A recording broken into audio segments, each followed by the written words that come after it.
So this is important to see maximum concurrent requests. That's the maximum number of resources that can be requested at one time. That's the maximum number of connections, because you might have more connections and requests open at the same time.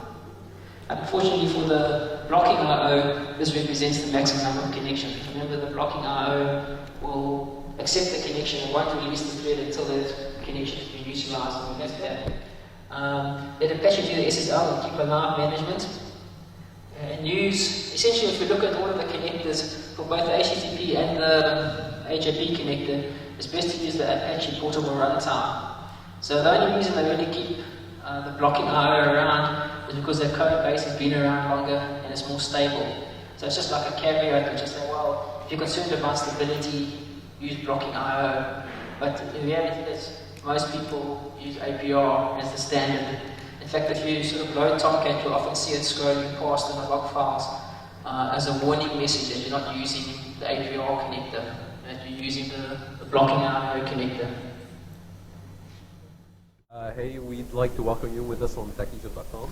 And just for our viewers, can you introduce yourself, Mark, and tell us a little bit about yourself? Yeah, okay. I'm Mark Clarke. I work for a company called Jumping Bean in Johannesburg, South Africa. It's a small open source based integration company. Builds a lot of solutions using open source components. And besides that, the company shares a vision of building and encouraging development of skills throughout Africa. So from Cape to Cairo. Okay.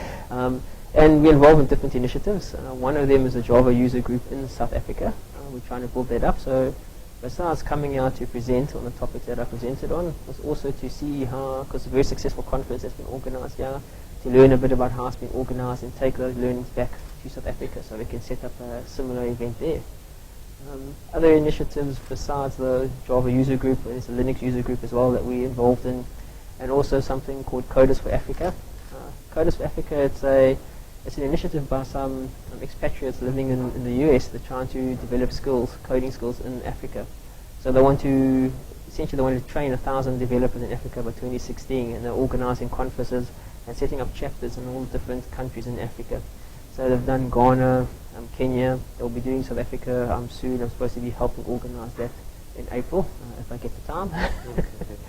So it's if you go to the Coders for Africa, if you Google it, you'll see what they're all about. It's a technology neutral initiative, so it's to basically skill people up in Africa with technology. And it's funded by expatriates from Africa coming back, and they want to put something back into Africa from where they came from. So, yeah. Well, you know, that's a great thought, you know, and a great initiative actually to push forward.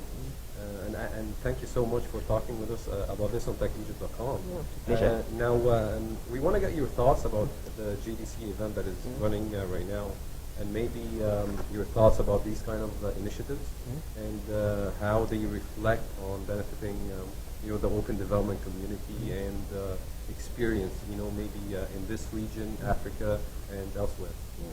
Look, I think these conferences are very important. It does two things. Besides bringing international people in that can then talk about the various topics, that get skills development going and expose people to the latest ideas, it also gives an opportunity for local people to be showcased and promoted. And this is one of the things which we find is very important, because in South Africa, the perception is everything's always happening in the developed world. So for example, in Europe or the US, and we just receive this technology back, and we're just simply consumers of it rather than producers of the technology. And the whole idea is to say, look, in fact, in Africa, there's a lot of technology that is being produced. We can become exporters of technology rather than just importers. And this was important about, or from my perspective, about open source technology. It's a unique solution that allows us to actually do that, to take something, build a solution on top of it, and be able to export that, and keep essentially, you know, all of the funding, all of the development effort inside Africa, and help it to grow the community and the skills and the economies of Africa from that. So build up a whole RCT industry around that. So with the open source, there's some point I was going to say about it. It's going to come back. Yeah, it'll come back. I mean, so one of my examples I always give to people is, you know, what's important is promote local people as well as international people. In South Africa, I all heard of Mark Shuttleworth and the Ubuntu initiative. You know, no one heard about him until he got $1 billion US. In a similar perspective in South Africa, no one knows, if let's say I talk about Amazon EC2 solution, is perceived as being developed in the States, but in fact it was two South Africans, if you look on Wikipedia, that developed the core of EC2. And these are, successes and achievements that need to be highlighted, because it's important to people to see things are happening in their own country or in their own region. It's like a role model scenario. So we're also quite keen on promoting that as well. And I think this kind of initiative, helps with that promotion. And also the ability to build links between the different communities in different African countries. Because what tends to happen is people try to build links, with the States or with communities in Europe. And you're saying, well, let's build links between the communities within Africa itself, and build it up from there. You see what's happening in West Africa with Kenya and the mobile, boom that's happening there. The developers are all keen. Lots of technologies happening there, coming out in East Africa. So these are things that we must build on and try and get that enthusiasm and the keenness to learn and get new skills throughout Africa. Yeah. Well, this is great actually, because this is one of our missions as well, to try to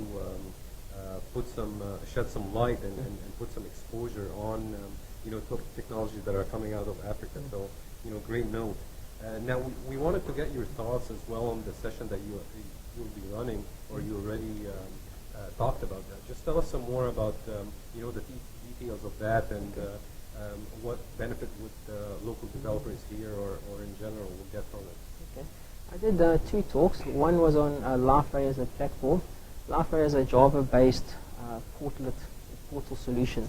And the whole idea there was to say this is an open source solution that you can build on and build your application on top of.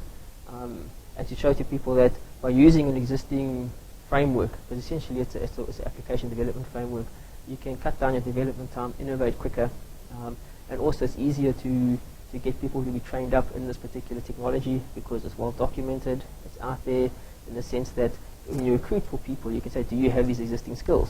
Whereas if you're doing everything in-house, the person has to be first recruited, then come into your organization, learn how everything works. So you've got a ramp-up period for that.